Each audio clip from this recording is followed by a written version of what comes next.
Hey everyone!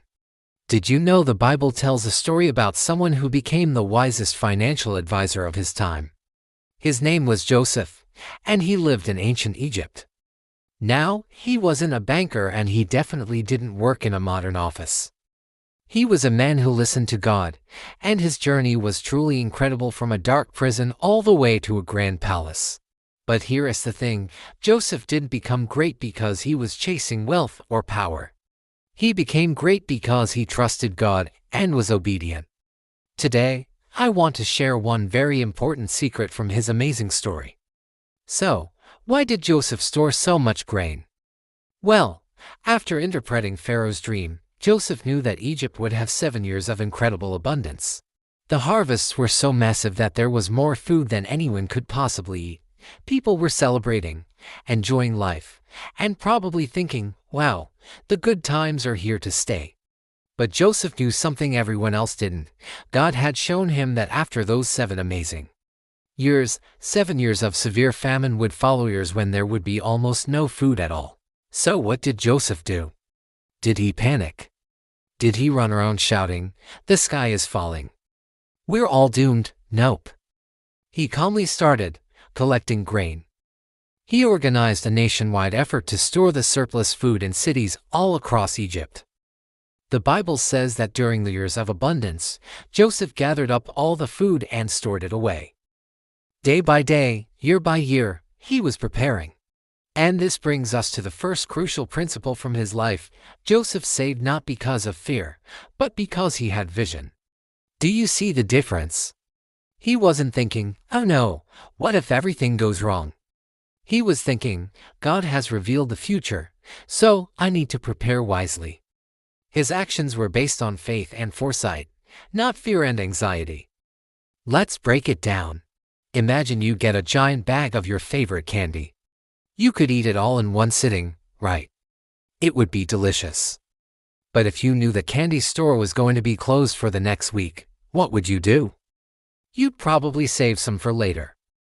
That's not being fearful, that's just being smart. That's wisdom. Wise people don't spend everything they have the moment they get it. They think ahead, they listen for guidance, and they make plans for the future.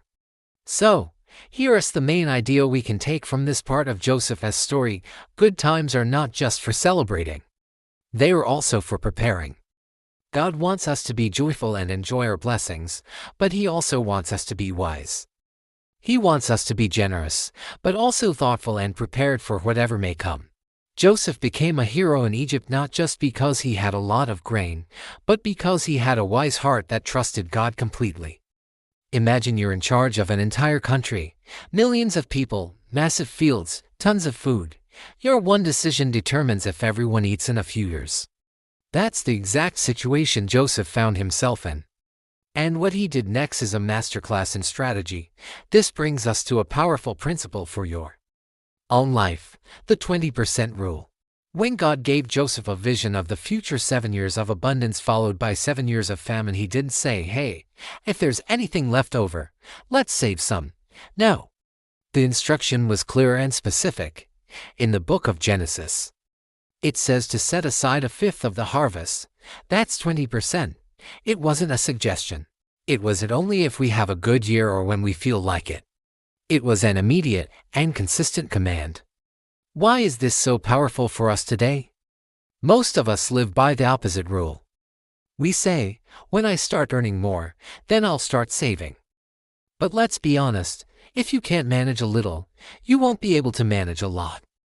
Your spending habits just expand with your income. Joseph understood a fundamental truth: saving is not an emotion, it's a system. It's not about waiting for inspiration, it's about building discipline. Think about it this way. If you receive $100 and immediately set aside 20, you are actively managing your money. You are in control. But if you spend everything that comes in, you'll always be waiting, always depending on that next paycheck. You'll be managed by your money. Joseph established a timeless rule: save first. Spend what's left, not the other way around. He flipped the script from being a consumer to being a steward. So what does this practice actually do to you on a deeper level? When you save consistently, even a small amount, you build incredible self-control. You stop living from one impulse to the next. You shift from being just a consumer, reacting to every sale and desire, to becoming a strategist. Planning for your future, those 20% weren't just about grain or money. They symbolized obedience, foresight, and order. It doesn't matter if it's $5 or $500. What matters is the consistent act of setting it aside. Here's the main idea to take away: order attracts provision. When chaos hits and others panic, disciplined people have reserves. When the world is complaining, prepared people stay calm and look for opportunities. Joseph became powerful and influential not because he was obsessed with wealth, but because he knew how to manage what was entrusted to him. He brought order to chaos. So, the question for you today is simple. Do you want to just spend your life away, or do you want to learn how to lead it? Start with that 20%. Imagine you had to save enough food to feed millions of people for 7 whole years. Now, picture this: there are no banks, no refrigerators, and definitely no Excel spreadsheets to track everything. That's the exact situation Joseph from the book of Genesis found himself in, and he pulled it off. So how did he do it? The Bible tells us he stored grain in the cities, not just in one giant pile. Why is that detail so important? Because it shows he wasn't just collecting, he was building a system. This brings us to a powerful principle: structure is always stronger than emotion. A lot of us think, I just need to start saving, but that's only half the battle. You can save randomly, throwing money into a single account. You might even forget what you're saving for in the first place. This leads to chaos. But Joseph was different. He separated his resources, distributed them strategically, and planned for the long term. He stayed in control. He didn't have a modern bank account, but he had wisdom and a solid strategy. The result: during 7 years of devastating famine, not a single person starved. So, what does this ancient story mean for you and your finances today? Maybe the issue isn't that you don't earn enough. Maybe the real problem is a lack of structure. If money comes into your account and just seems to disappear by the end of the month, that isn't bad luck, it's the absence of a system. It's time to start thinking like a leader. Just like Joseph, stop throwing all your income into one big pile. Instead, divide your resources into clear categories. Think of it like creating different storehouses. You need one for savings, another for investments like your education or new skills, a fund for generosity, and of course, a crucial emergency fund for life's unexpected turns. When everything is jumbled together, chaos takes over, and chaos always consumes your resources. Here's a strong but important truth: financial chaos is the enemy of blessing. It's hard to manage more when we can't handle what we already have. Order, on the other hand, attracts increase. Joseph became powerful and influential not just because he had a lot of grain, but because he had a system to manage it effectively. Can you imagine doing the exact same thing every single day, not just for a week, not just for a month, but for 7 years straight? Sounds pretty boring, right? But that's exactly what Joseph did. He collected grain every single year, without stopping.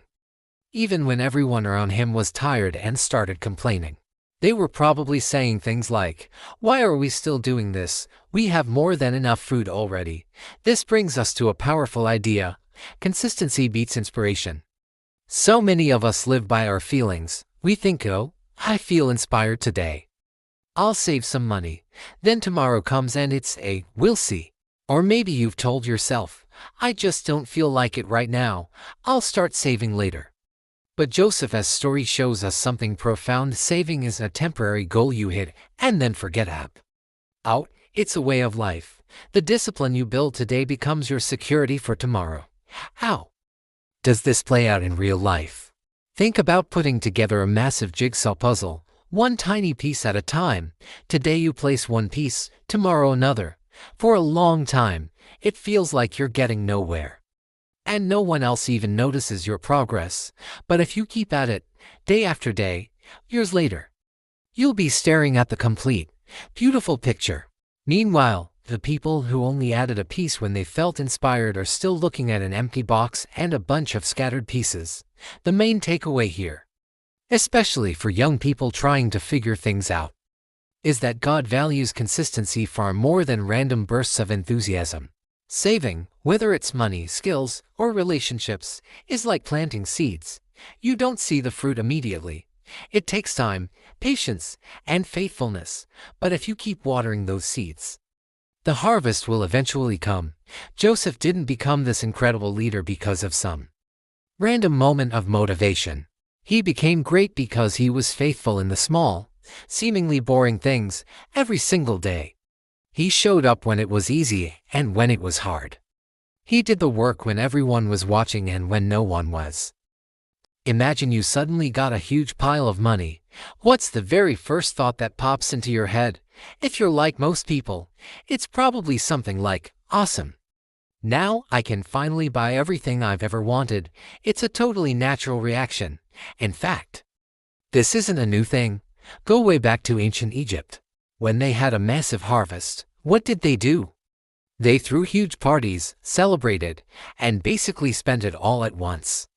Fun in the moment, for sure. Fast forward to today, and you'll see the same pattern. When the money's flowing, we spend like there's no tomorrow. When it's gone, we're left hoping for some kind of miracle to save us. It's a roller coaster of feast or famine. But here's a powerful lesson from an ancient story, the story of Joseph. He understood a profound truth. Success without self-control can actually destroy you faster than poverty ever could. Think about that. Having a lot and mismanaging it is more dangerous than having very little. There's a verse in the book of Proverbs that captures this perfectly. Chapter 21 verse 20 says, "The wise store up choice food and olive oil, but fools gulp theirs down." Now, pay close attention to the wording. It doesn't say that fools have nothing. They have stuff. They have the food. They have the oil. The problem is they consume it all immediately. They can't resist the urge to use it all up right away. Joseph wasn't a fool. He was wise. And he wasn't being greedy or stingy by saving. He was being a responsible manager. Saving isn't about doubting that more will come. It's about respecting and honoring what you've already been given. It's a form of gratitude. When you're blessed with abundance, it's not just a green light to go on a wild spending spree. It's a test. It's an opportunity to manage those resources wisely, to plan for the future, and to build something that lasts. True wealth isn't just about how much you have, it's about how well you manage it. It's about building a foundation for tomorrow, not just living for the fleeting pleasures of today. So the next time you find yourself with a little extra, take a moment. Think like Joseph. How can you honor this blessing? How can you make it grow and serve you not just for a day, but for years to come? That's the shift from a mindset of temporary consumption to one of lasting prosperity. Imagine this: you've got an abundance of food, money, whatever you can dream of. The first instinct for many might be to just enjoy it all for themselves, right? But Joseph, when he was in a position of power in Egypt, understood something profound. He saw a vision of 7 years of plenty followed by 7 years of severe famine. So, what did he do? He didn't just party for 7 years. He started saving. He stored up grain in massive quantities, preparing for the hard times ahead. Now, here's the crucial part. When the famine finally hit, Egypt wasn't just okay. It was the world's breadbasket. People from all over the known world flocked to Egypt to buy grain. From Joseph, his foresight, his plan, didn't just save the nation of Egypt. It ended up saving his own family, the very brothers who had sold him into slavery years before. This brings us to a powerful principle we can apply today: save with a higher purpose. Biblical saving isn't about selfishly hoarding resources for a rainy day. It's not just about my money, my house, or my future. It's about positioning yourself to be a channel of blessing for others. Think about it. Your savings can become so much more than just a number in a bank account. They can be used to support ministries that are changing lives. They can be the hand up that helps a family in need get back on their feet. Your savings can become the seed capital for a business or a project that creates jobs and solves problems in your community. When you start saving with an eternal purpose in mind, money takes on a whole new meaning. It transforms from a simple tool for personal comfort into an instrument for kingdom impact. See, God doesn't multiply what we hide away out of fear or greed. He multiplies what we save and steward with vision and generosity. Every single grain that Joseph stored was part of preserving God's ultimate promise. In the same way, every dollar you intentionally set aside can become a key that unlocks something far bigger than yourself. It can be a lifeline for someone, a beacon of hope, a testament to a faith that looks beyond the immediate and invests in eternity. So, I want to challenge you today. Take a look at your financial plan. Are you just saving for yourself? Or are you saving with a higher purpose? Start dreaming about how your resources can bless others. And watch how God multiplies what you entrust to Him. Imagine starting at the very bottom, a prisoner, with absolutely nothing, no money, no influence, no connections. This was Joseph's reality. But let's look at what he did have, and more importantly, what he did with it. He managed what he had, right there in that prison cell. He brought discipline, order, and a clear strategy to his small world, and that simple faithfulness led him straight to a position of power. He didn't just stumble into becoming the ruler of Egypt by some stroke of luck. The Pharaoh, the most powerful man in the world, saw something in Joseph that is incredibly rare. He saw reliability. He saw men who could keep everything and everyone under control, no matter the pressure. This is a powerful principle we can all apply. Faithfulness in small things is the direct path to greater responsibility. Think about it. God doesn't just promote people who sit around praying and waiting for a miracle. He promotes those who manage what they have with excellence right now. If you prove you can be trusted with the small things, you will be entrusted with much more. So many people dream of being leaders, of having influence, but they can't even manage their own finances or plan their week. Here's a hard truth. If you can't manage $100, you won't be able to manage 1,000. If you can't manage a team of 2, you won't be able to manage a team of 20. Saving your money isn't just about accumulating wealth, it's training, it's a discipline, it's proving you are a good steward. Joseph didn't just preserve grain in those storehouses. He preserved trust. He stewarded responsibility. He built a reputation for being someone who could handle things. So when the time was right, when the crisis hit, God exalted him. Why? Because Joseph proved he could hold onto and multiply what others would have wasted or mismanaged. So, look at your life today. The job you have, the money in your account, the relationships in your circle. Are you managing them with excellence?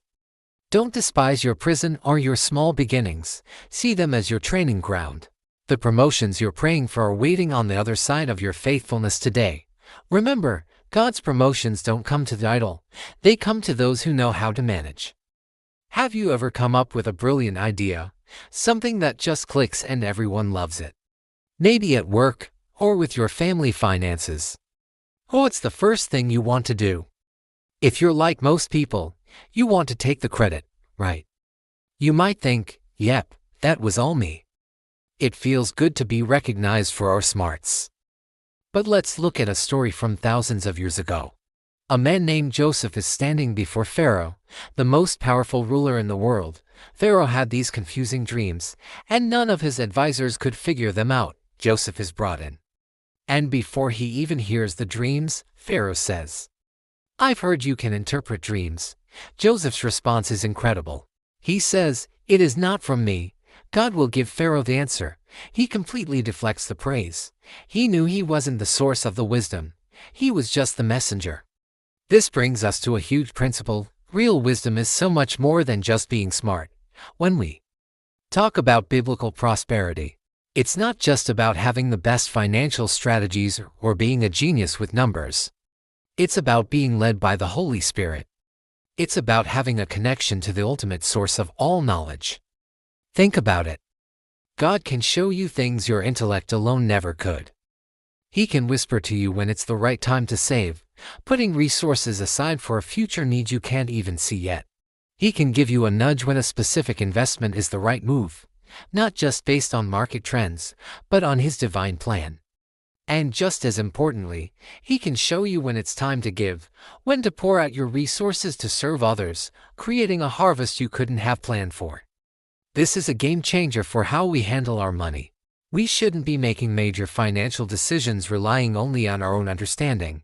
That's like trying to navigate a vast ocean with just a pocket compass. Instead, we can tap into the divine GPS. Pray before you make a big purchase. Ask God for His wisdom before you invest your hard-earned money. See your financial life as a partnership with Him. Joseph's plan to save grain during the 7 years of plenty wasn't just a practical, smart economic policy. It was a spiritual act of obedience. He heard from God and he acted. Without that divine guidance, any financial plan is just a set of dry calculations. It lacks the life, the purpose, and the supernatural blessing that comes from walking with God. True financial wisdom isn't about being the smartest person in the room. It's about being the most connected to the one who created the room in the first place. Have you ever felt like a forgotten student in the back of the class, or the new person at work that nobody seems to notice? You feel like you have so much to offer, but you're just waiting for your moment. Well, what if one day, the entire world suddenly needed exactly what you have? That's not a movie plot. That's exactly what happened to a man named Joseph. Imagine this. Joseph was sold into slavery, thrown into prison, and completely forgotten. He was at the absolute bottom, but while he was in the shadows, he was mastering something crucial: discipline and management. He learned to handle resources, no matter how small. Then, a massive famine hit the entire region. The world was starving, and panic set in. Suddenly, everyone from kings to commoners turned to Egypt for grain. And who was in charge of all that grain? Joseph. The forgotten slave became the most sought-after person on the planet. How did this happen? His obedience put him in the right place at the right time. His discipline during years of plenty opened doors that no one else could walk through. And his incredible management skills didn't just save a nation, they made him a ruler over nations. It's a powerful story, but there's a principle in it for all of us today. And it's this: saving is a form of leadership. Think about it. Saving isn't just about stashing money away for a rainy day. It's not just about creating personal stability. True financial discipline builds influence. It prepares you not just to survive the storms of life, but to actually lead others through them. When you can manage your own resources well, you're demonstrating that you can be trusted with more. If you can master your personal finances, you're showing you have the skills to manage a team, to run a business, or even to lead a ministry. Your ability to plan, delay gratification, and make wise decisions with what you have is a direct reflection of your leadership potential. When a crisis hits, whether it's a personal financial emergency or a global economic downturn, people don't look to the person who is panicking. They look to the person who prepared.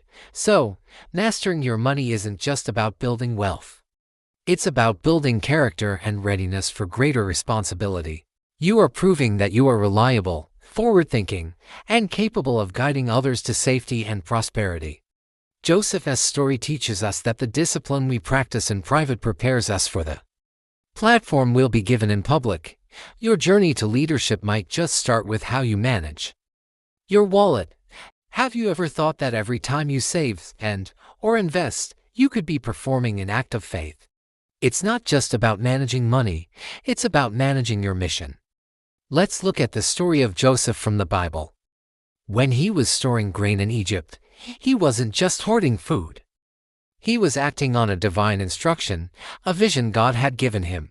Every single bushel of wheat he put aside was a powerful declaration of his belief. He was saying, "God, I trust the future you've shown me." And what happened when the 7-year famine hit? His obedience wasn't just smart planning, it became the salvation for an entire nation, his long-lost family, and ultimately, the world at that time. This teaches us a profound principle: saving is a form of service. Managing our finances isn't just about dollars and cents, it's a spiritual discipline. It's a practical way we can serve God, demonstrate our faith, and act with wisdom. Think about it. When you create a budget before you spend, you're bringing order to what God has given you. When you consistently set money aside, Not just for a rainy day but with an eternal purpose in mind. You're building for a greater kingdom. This consistency, this quiet act of setting something apart, is a powerful form of worship. Even when no one else sees it, this kind of financial management should be driven by vision, not by fear. We're not saving because we're afraid of the future, but because we are confident in the God who holds the future.